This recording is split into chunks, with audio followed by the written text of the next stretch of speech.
10 லட்சம் பேர் சொல்லி வெறும் காலிச்சேர் நடுவில் நடந்து போயிட்டு இருக்காங்க.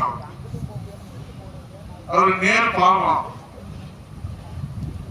நேருக்கு நெருக்கடி அதிகமா இருக்குது. உங்களுக்கு தெரியும், இந்த பணி நியமனம், பணி மாறுதல் ஒப்பந்தம் அமலாக்கத்துறை ஆதாரத்தோடு கடிதம் எழுதியிருக்கிறார் டிஜிபி. இப்ப முதலமைச்சர் என்ன சொல்லணும்? அவருடைய அமைச்சரவையில அவருடைய நம்பிக்கை பெற்ற மூத்த அமைச்சரை நேற்று திருச்சியில நடத்தினாரு KN நேரு. அவருக்கு அமலாக்கத்துறை எப்படி கடிதம் எழுதலாம் கேட்கணுமா இல்லையா? முதலமைச்சர் ஒரு வாய் திறக்கல, இதுக்கு முன்னாடி வாய் திறக்கல, நேற்று வாய் திறக்கல. அதனால நேரு அவர்கள் ஏமாத்தோடு போற அமைச்சர் முதலமைச்சர் ஏதாவது நமக்கு ஆறுதலா ஏதாவது சொல்லுவாருன்னு நம்பினார். ஆனா எதுவுமே வாய் திறக்கல, ஏமாற்றத்தோடு போயிட்டார். நான் என்ன கேட்கிறேன், எதுக்கு இந்த மாநாடு நடத்துறீங்கன்னு கேட்கிறேன்.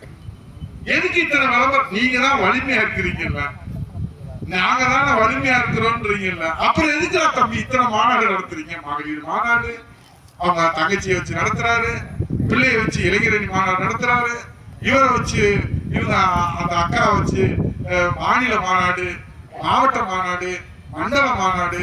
ஊக்க ஸ்ட்ராங்கா இருக்கிறீங்கன்னா மக்களே உங்களுக்கு ஓட்டு போடுவாங்கல்ல. ஏன் உங்களுக்கு இந்த நடுக்கம்?